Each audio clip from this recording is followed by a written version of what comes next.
Hello everyone, this is your brother Satyam Kumar currently studying MBBS abroad।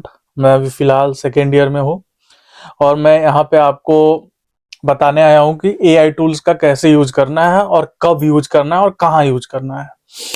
तो सबसे पहली बात यह है कि AI टूल्स का यूज कहाँ कहाँ पे करना है आपको और किस तरह से करना है। तो आप अगर AI टूल्स का यूज एनाटॉमी में करते हो तो आपको AI टूल्स का यूज वहाँ पे करना है अपने कंसेप्ट के क्लियरेंस के लिए, और लाइक कोई निमोनिक्स बनाना हो आपको उसके लिए करना है। और लाइक आपको कोई पेज नहीं समझ में आ रहा हो, मान लीजिए आप कोई एनाटॉमी की बुक पढ़ रहे हो, लाइक BD चौरसिया पढ़ रहे हो, या मान लियो कोई ग्रेज एनाटॉमी पढ़ रहा है, तो आपको कोई पेज नहीं समझ में आ रहा है, कोई पैराग्राफ आपको समझ में नहीं आ रही है, तो सिंपली आपको उसको पेज या पैराग्राफ का पिक क्लिक करना है, आपको अपलोड करना है और बोलना है कि इसका सिंपल एक्सप्लेनेशन दे। आप जिस लैंग्वेज में कंफर्टेबल हो, आपको इंग्लिश में चाहिए तो इंग्लिश में ले, हिंदी में चाहिए तो हिंदी में ले, आपको जिस लैंग्वेज में समझना हो आप उसको इंस्ट्रक्शन दे, आपको पूरी पैराग्राफ या पूरे पेज को समझा देगा। फिर सेम चीज आ जाती है हिस्टोलॉजी में। तो हिस्टोलॉजी में भी आपको AI टूल्स का यूज बस इतना ही करना है कि आपको निमोनिक्स बनाना है, उसके बाद आपको कंसेप्चुअल क्लियरेंस के लिए यूज करना है, और कोई पैराग्राफ या पेज नहीं समझ में आ रहा है तो सेम जैसे एनाटॉमी बताया सेम आपको करना है। ज्यादा लाइक बहुत स्टूडेंट्स क्या करते हैं, एनाटॉमी और हिस्टोलॉजी में क्लास जाते हैं, जब टीचर क्वेश्चन पूछना शुरू करते हैं तो AI टूल्स का यूज करते हैं, उनको रिप्लाई कर देते हैं, जिससे उनको कंसेप्चुअल क्लियरिटी नहीं हो पाती है। वो सिर्फ वहां जाते हैं, टीचर को रिप्लाई करके मार्क्स लेके तो आ जाते हैं, बट कंसेप्चुअल क्लियरिटी में कहीं ना कहीं वो लैग कर जाते हैं। तो आपको अपने मेन फोकस करना है कि आपका कंसेप्चुअल क्लियरिटी हो।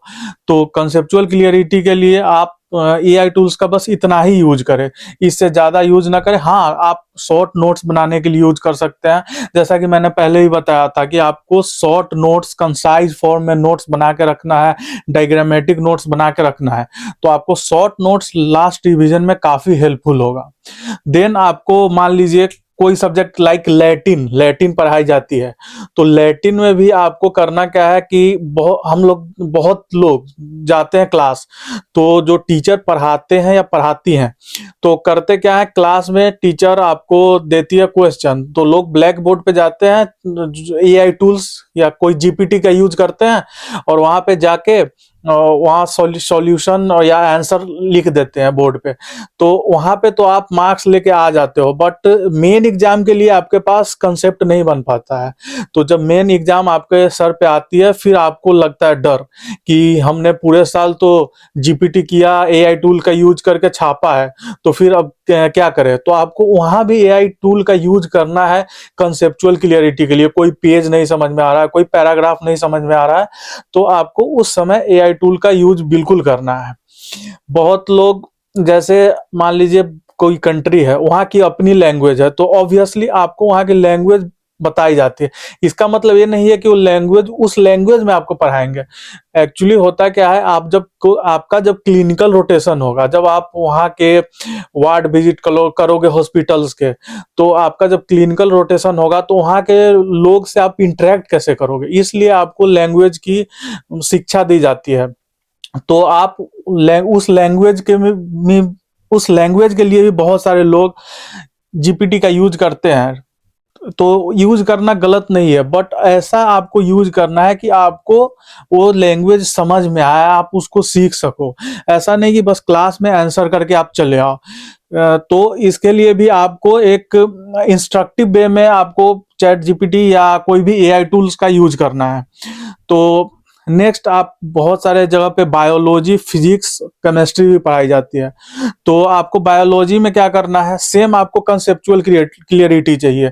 तो कंसेप्चुअल क्लियरिटी, निमोनिक्स, कोई ट्रिक्स, टिप्स, इसके लिए आप चैट जीपीटी या कोई भी एआई टूल का यूज करें, लेकिन आपको सिर्फ आंसर वहां से लिख के नहीं ले जाके आपको सिर्फ बता देना है या बोल देना है, क्योंकि मेन एग्जाम में आपको एग्जाम खुद देना है। जो आपका नॉलेज होगा वही एग्जाम में आप लिखोगे। तो चैट जीपीटी का आप सोच समझ के यूज करें। आप उस समय इंस्टेंट का ना सोचे, आप आगे का सोचे, फ्यूचर का, कि आपको फाइनल एग्जाम देनी है, आपको फाइनल एग्जाम के लिए प्रिपेयर करना है। तो इस तरह से आप बायो, केमिस्ट्री और फिजिक्स में मेनली चैट जीपीटी का यूज ना करें, क्योंकि जब न्यूमेरिकल्स, केमिस्ट्री में भी ये बात लागू होती है, जब न्यूमेरिकल्स आती है तो मैक्सिमम टाइम प्रोबेबिलिटी होती है कि वो गलत आएगी उसकी आंसर।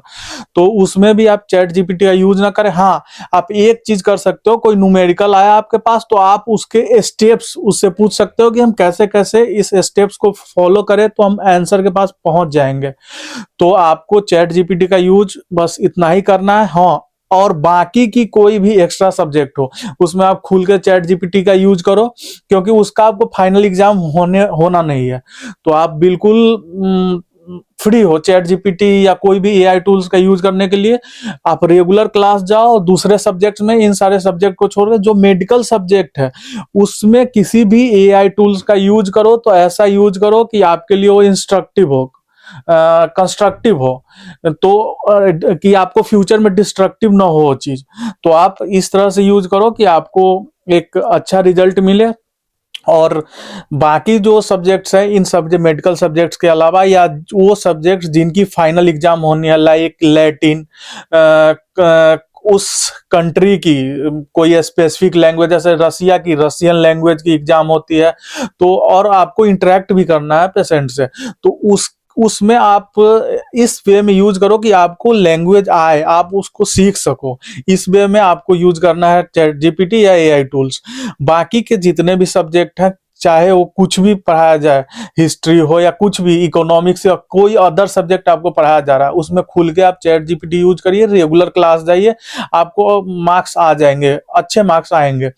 तो बस यही था। नेक्स्ट वीडियो में मैं बताऊंगा आपको कि कौन कौन से एआई टूल्स आपको यूज करने चाहिए, किस फॉर्मेट में, और कहाँ कहाँ कौन सा एआई टूल्स यूज करना है।